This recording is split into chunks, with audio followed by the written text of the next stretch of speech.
என் இனிய தமிழ் நண்பர்களே, தெய்வீக குரலில் மஞ்சக்குரல் என்ற தலைப்பில் மீண்டும் உங்களை சந்திப்பதில் மனம் மகிழும் டாக்டர் எம் சந்திரசேகரன், ஸ்ரீ மீனாட்சி மருத்துவமனை, ஓமலூர். இப்பகுதியில் நாம் திருவள்ளுவர் எழுதிய குரல்களுக்குண்டான சிறுகதைகளை பார்த்து வருகிறோம்.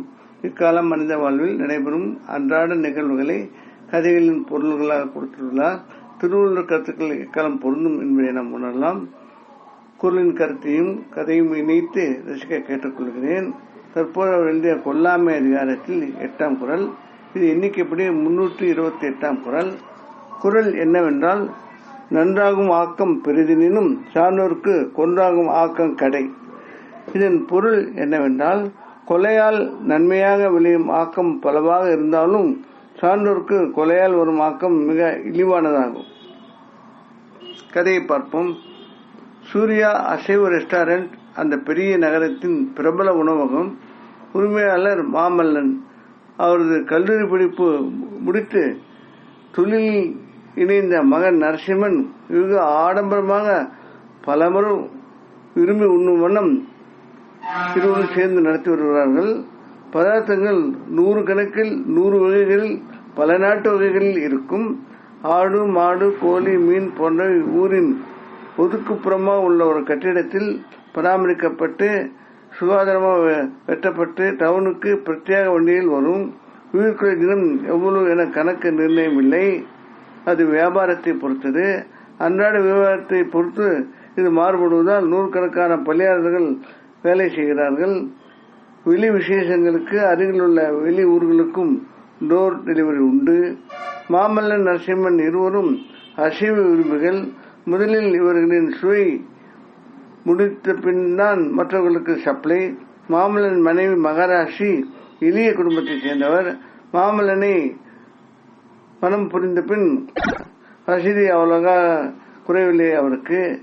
என்றாலும் அவருக்கு உயிர்கொலை பிடிக்காது. அசைவம் தொடாதவர். வீட்டில் அசைவ தயாரிப்பு எதுவும் இல்லை. மாமல்லன் மனைவி யோசனைப்படி டவுனில் அடுத்த போதில் சந்திரா சேவா ரெஸ்டாரண்ட் ஆரம்பித்தார். அதை மகராசியை பார்த்து கொண்டார். அந்த ஹோட்டலும் நன்றாக ஓடி நல்ல பெயர், நல்ல வருமானம் என்றானது. மகராசியின் பணியாளராக ரிட்டையர்டு மிலிட்டரி வீரமுத்துவை மாமல்லன் நியமித்திருந்தார். அவர் மகன் மலையமான் ராணுவத்தில் பணிபுரிகிறார். அந்த ஊர் சிங்காரவேலன் முருகன் கோயில் மிகவும் பிரபலமான கோவில் அது.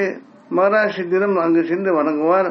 வீரமுத்து மூலம் கோவில் பொருட்கள், பிரசாதத்திற்கு தேவையான பொருட்கள் அவ்வப்போது அனுப்புவது வழக்கம்.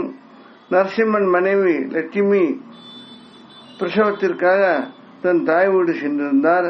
கோவில் புனரமைப்பு பணிகளுக்கு சந்திரா ஹோட்டல் உருவாயிருந்து லட்சக்கணக்கில் மகராசி கொடுத்தார். மாமல்லன் சிரமமாக இருந்தால் தானும் தருவதாக சொன்னதை மறுத்துவிட்டார். தானே சமாளித்துக் கொள்வதாக மகராசி கூறினார். மிலிட்டரி வீரமுத்தும் அவர் மகன் மலையமானும் சைவம்தான். தீவிர முருக பக்தர்கள். 2 மாதங்களுக்கு முன் கோவிலில் சூரசம்மார விழா வெகு விமரிசையாக நடந்தது. அன்று இந்திய எல்லையில் தீவிரவாத எதிரி படைகளுடன் ஏற்பட்ட மோதலில் 40 பேருக்கு அதிகமான எதிரிகளை வீரமாக சண்டை போட்டு மலையமான் சுட்டு வீழ்த்தினார்.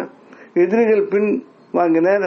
படுகாயம் அடைந்த மலையமான் ராணுவ மருத்துவமனையில் சேர்க்கப்பட்டார். தகவல் பிறகுதான் கிடைத்தது. உடல்நலம் தேடி வந்தவரை இந்திய ஜனாதிபதி பாராட்டி உயரிய விருது வழங்கி சிறப்பித்தார். கோவில் கும்பாபிஷேக வைபவம் அழைப்பதில் முதலில் முக்கிய பிரமுகர்கள் பெயரில் மகராசி செய்த கொடைகளை பாராட்டி அவரது கணவரை அழைத்ததோடு மகன் மாமல்லன் பெயரை முக்கிய பிரமுகர்கள் அட்டவணையில் சேர்த்திருந்தார். தமிழ்நாடு அரசும் மலைமானை பாராட்ட அவரை அழைத்திருந்தது. அப்போது வரும் மலைமானை கும்பாபிஷேக விழாவிற்கு தலைமை தாங்க செய்ய முடிவானது. கும்பாபிஷேகத்திற்கு முதல் நாள் மருமகள் லட்சுமி உடல்நிலை சிரமம் அறிந்து நரசிம்மனும் மாமல்லனும் அங்கு சென்றனர். மகராசி தொழில் காரணங்களால் செல்லவில்லை. காரில் மாலை நேரம் மலைமேக மூட்டத்தில் சென்றபோது அங்கிருந்த வயலில் இருந்த மயில் கூட்டம் ஒன்று கார் முன்புறம் பறக்க கார் விபத்திற்குள்ளானது.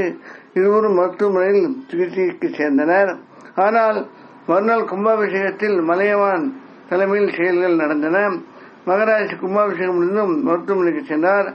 அசைவ விரும்பிகள் அவர்களது பணம் இப்படி முருகன் தவிர்த்தார் என மகராசி உயர்ந்த வண்ணம் தன் பயணத்தினை தொடர்ந்தார், தன் தொழிலினை தொடர்ந்தார், தன் பக்தியை தொடர்ந்தார்.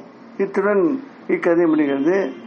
அன்பு நண்பர்களே, அதாவது திருவள்ளுவர் இந்த அதிகாரத்தில் உயிர் கொள்ளாமை என்பது ரொம்ப முக்கியமாக பேசப்பட்டு வருவதை நாம் பார்த்து வருகிறோம். இந்த கால வாழ்க்கைக்கு தகுந்தபடி நாம் எதனையும் அளவாக செய்தால் அதுவும் பொருத்தமாக இருக்கும் என்ற வாதமும் நாம் வைத்தோம். அப்படி இருக்கும்போது ஒரு சில வாழ்வு நிகழ்வுகள் பார்க்கும்போது, அதாவது அவை தானாக நடப்பது பார்ப்பது நமக்கு ஒரு சில சமயங்கள் ஆச்சரியமாக கூட இருக்கும். இதில் என்னன்னா, அதாவது அந்த உயிர்களை பிடிக்காது என்பது ஒரு சிலர் சித்தாந்தம். அந்த ஒரு சிலர் பக்தியுடனும் கூட இருக்கிறாங்க. அந்த பக்தியுடன் இருக்கிறப்போ அவர்களுடைய சித்தாந்தங்கள், அவருடைய அதாவது கொள்கைகள் ஒரு சில வாழ்வு நிகழ்வுகளாக நடக்கும்போது அது இறை திறம், அதாவது நமது பக்தியின் திறம், அதாவது நமது கொள்கை திறம் என்று நாம் சொல்லும் மட்டும் இருக்க வாய்ப்புகள் உள்ளது. அதே சமயம் மனித கடமைகள் நாம் செய்து கொண்டுள்ள போது, அந்த மனித கடமைகளில் நாம் வெற்றி பெறும் போது நமக்கு வரும் ஒரு ஆனந்தத்தால் நாம் நம்மை மாற்றிக்கொள்ளாமல் வழக்கம் போல் இருப்பது, அதற்காக ஒரு தனித்தன்மையான உணவுகளை சாப்பிடுவது என்றெல்லாம் இல்லாமல் எப்பொழுதும் போல் இருப்பதும் ஒரு உயிர்கொலை தடுப்பிற்கு உதவுவதாக நாம் எடுக்கலாம். இவை யாவுமே அக்கால நடைமுறை வாழ்வில் இருப்பதை சிந்தித்து உயிர்கொலை தடுத்தல் அவசியம், அது ஒரு மனிதாபனம் என்ற எண்ணத்தில் திருவள்ளுவர் எழுதியுள்ளார். ஆனால் நாம் முன்பே சொன்னபடி மிருகங்கள் தங்கள் வாழ்க்கைக்கு வேட்டையானதை வேட்டையாடுதான் தின்கின்றன. ஆனால் அதிகமாக வேட்டையாடுவதில்லை, அதிகமாக அதை தவறாக பயன்படுத்துவதில்லை. ஆனால் நாம் மனிதர்கள் அந்த ஒரு சூழ்நிலை புரிந்து கொண்டு, அதாவது இதில் இருந்து சிந்திக்க வேண்டியிருக்குது. அதாவது அசைவ உணவில் உயிர்கொலை என்கிற ஒரு சித்தாந்தம் இருக்குது. அதே சமயம் அசைவ உணவு அதிகமாக சாப்பிட்டால் அது உடலையும் மனதையும் பாதிப்பதற்கு வாய்ப்புகள் உள்ளன என்பதை அறிந்து அதை எடுப்போர் ஒரு சில கருத்துக்கள் புரிந்து ஒரு சில அளவில் எடுத்து உயிர்களை குறைப்பதற்கு தடுப்பதற்கு உதவ வேண்டும் என்று திருவள்ளுவர் என்பதை நாம் இந்த குரலின் மூலமாக உணரலாம். இத்துடன் இக்கதை முடிகிறது. வேறொரு குரலுடன் அந்த கதையுடன் பொருளுடன் மீண்டும் உங்களை சந்திக்க விரும்பும் டாக்டர் எம் சந்திரசேகரன், ஸ்ரீ மீனாட்சி மருத்துவமனை, ஓமலூர். இக்கதையிலும் நிகழ்வுகளும் கருத்தும் பொருளும் படமும் யாவும் கற்பனையானவை. அவை கதை சொல்ல வந்தவை, யாரையும் எதையும் எப்படியும் குறிப்பிடவும் அல்ல. இக்கதையின் படங்கள் வலைதளத்தில் எடுக்கப்பட்டது. அவற்றை பதித்திருக்க எங்கள் மனமார்ந்த நன்றி. இக்கதையை மற்றவருக்கு அனுப்பி இலக்கிய சேவை செய்திட கேட்டுக்கொள்கிறேன். மனங்கவரும் முருகனால் தமிழ் மேலும் வளர்ந்து மக்கள் வளம் பெற வேண்டி விடைபெறுகிறேன். வாழ்க தமிழ், வாழ்க திருவள்ளுவர், வாழ்க திருவள்ளுவர் எண்ணங்கள். வணக்கம்.